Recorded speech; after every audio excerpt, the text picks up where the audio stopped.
So Canada's women's under-20 team have defeated the U.S. 1-0 in the semifinals of the CONCACAF Champions U20 competition. I probably said it all wrong, but what does it mean? Well, let's talk about it.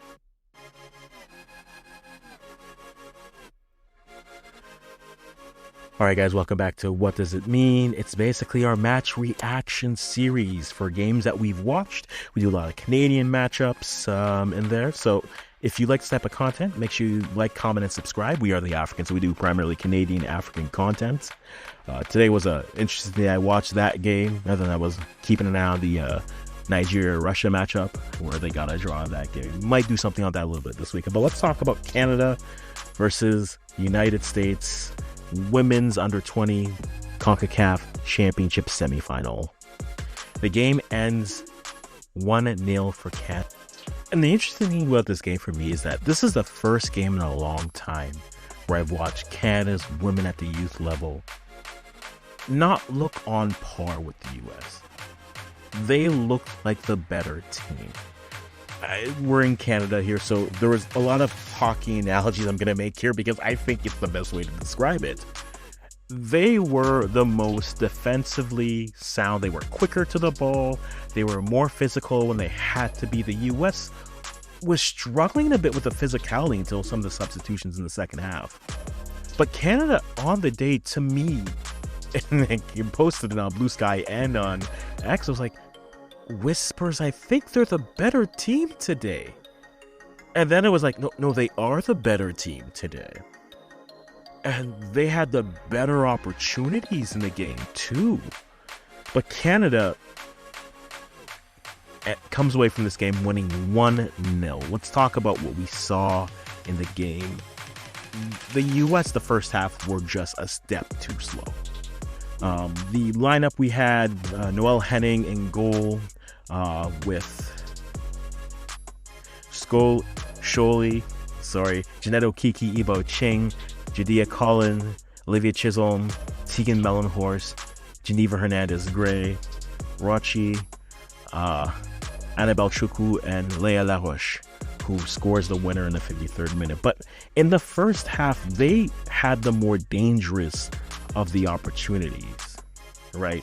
I was a little bit worried in the first half where I think Annabelle, when she got the ball, she had a look to her which said, I'm going to show that I'm the best versus some of these players. And sometimes she maybe dribbled into too much traffic. Maybe sometimes she tried to do a little bit too much. There's a term we always go back with when the best player tries to do too much. Stop trying to hero ball. I don't think she was hero balling here. But I think there were definitely moments where she tried to take on the entire back line, and she didn't have to in the first half. But again, she grew into the game. A lot of them did. The first half, to me, firstly, appreciation post for Ebo Ching and Janet Okiki. Those two center backs, those two defenders did a whale of a job. They were more physical with the American forwards. They were quicker to the ball for the American forwards. Whether it was giving a shoulder, whether it was cutting off, the way that the women's national U20s, the Baby Reds, we're going back. The way the Baby Reds were tackling. Now, you can look and say the ref allowed a lot of this flow of play to go through. It was a physical game, but Canada was up for it, and you noticed that the Americans weren't really up to that physicality in that first half.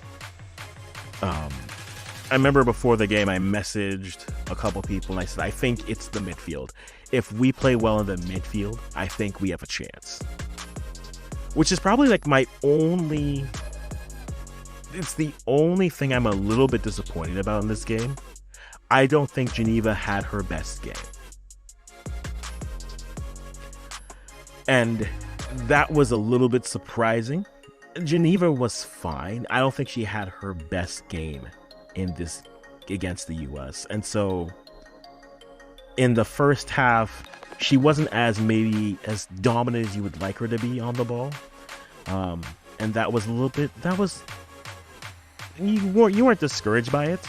I think the pace of the game needed you, and the way that Canada was playing, they were just a quick step quicker They were thinking a little bit faster, sometimes too fast. But I mean, it didn't go without defending. Stephanie Solis picks up a yellow card in the 37th minute, and then Edra Bello, who just struggled basically with the center backs for the US struggled with Annabelle Chukwu and her hold up. Annabelle is one of those players who, once you get the ball at her feet, you know that turn is coming low and quick. And if you aren't prepared for that, you lose that. And that's what happened. And then it was just, okay, this is going to be a thing for this game. But in the first half, they were the better side. Canada had a few opportunities, whether it's Chukwu getting a save out of the goalkeeper for the U.S. in the first half. Once you get to the second half, Sydney Tai makes a sub, Sienna Gibson for Geneva Hernandez Gray. The U.S. brings on McGovern and as well Chloe Ricketts, who the Canadians on the right side were struggling with. Ricketts, in terms of her technical ability, Chloe Ricketts, shout out to her on the American side. I know they had the nines and the such, but Chloe Ricketts was giving Canada fits on the right side, but they just weren't able to muster into some great opportunities. Now, this all changes. Tegan Mellenhorst gets the ball. She's able to cross the ball, try to cross the ball from the top of the box. It deflects, though it becomes a live ball. Leonovich, first one to the ball. This was a theme all game long. Puts it, slides it back. It's 1-0. I am pumping the fists. I'm like, let's go. Then we have the substitutes, Liana Tarasco, who, I mean, you do need to give her some credit for how she played coming in for Jidia Collin. Jidia Collin has been low-key, has been a constant for this team.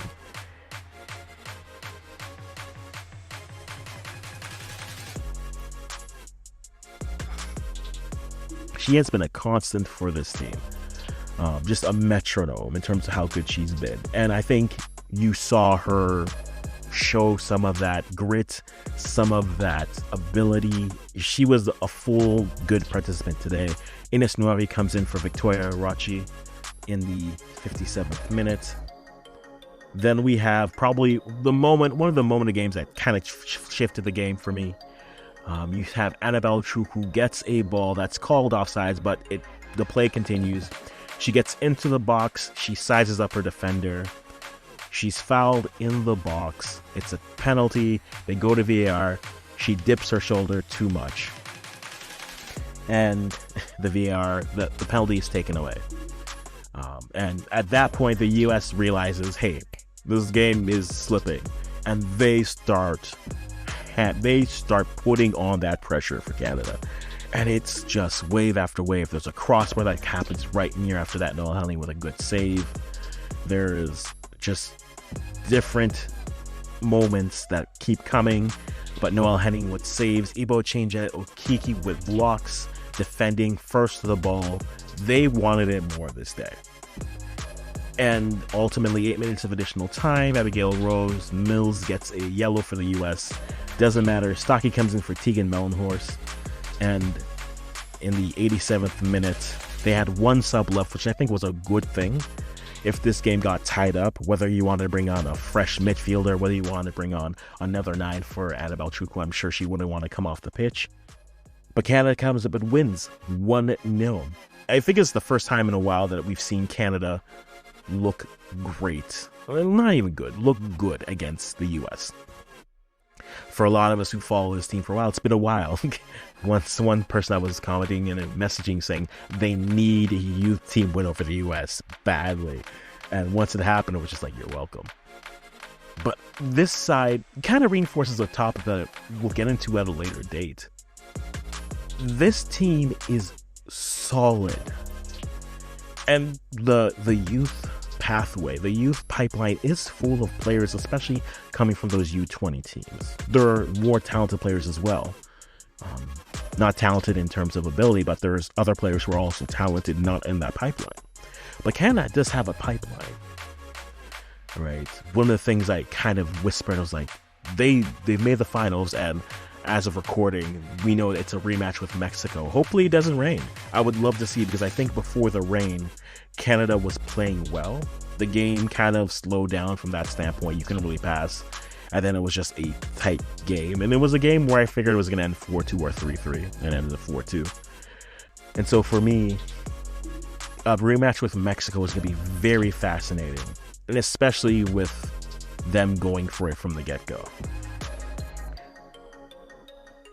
It's a very interesting moment in Canadian soccer.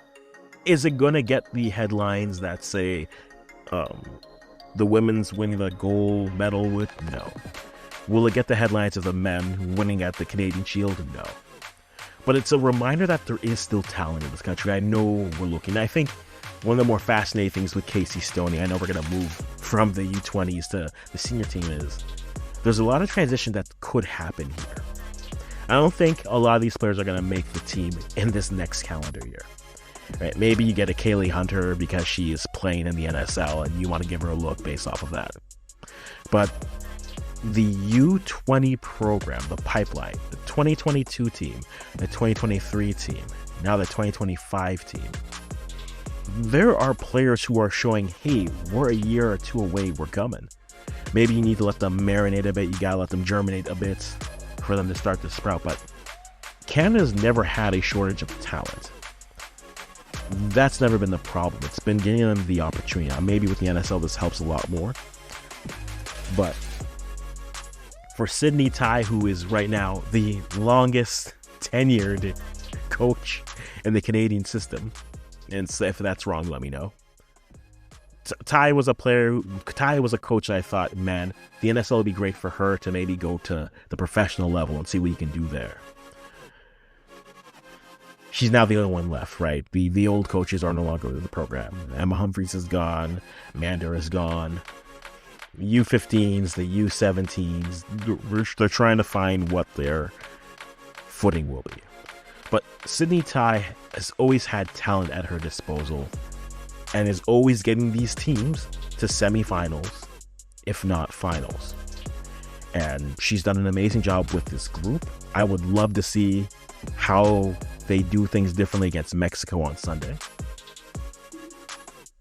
But I know Leia Lavish gets the goal. Shout out to JD Collins. Shout out to the defenders, Ibao Ching, Janet Okiki. Those girls defended well. And they were, I mean, if they don't defend like they do, they're under siege a lot more. Well-timed tackles, well-timed physicality, well-timed toe pokes. They were there. They did a good job. Leia Lavish, she gets her name in glory because she scores a goal. But this was a team effort. Everyone there was defending, like, to use the hockey analogy, they were defending like they were holding on to a lead when the game was tied. Right? They were defending like you're at the Stanley Cup, it's Game 7, and you're sacrificing the body to make sure you don't let the shot get through. And they did an amazing job. And now they have a chance to be rewarded for it Sunday against Mexico. Do I think they have a chance? Yes. Mexico is a different type of team from the U.S. And so I'm very much curious to see what both teams learn from this matchup. But we'll wait and see. So guys, let me know what you thought of the game. As you know, we do these after every one of these games. So who impressed you for this game? Who's impressed you so far in this tournament for Canada? Let me know in the comments. And as always, I'm going to stop talking right here.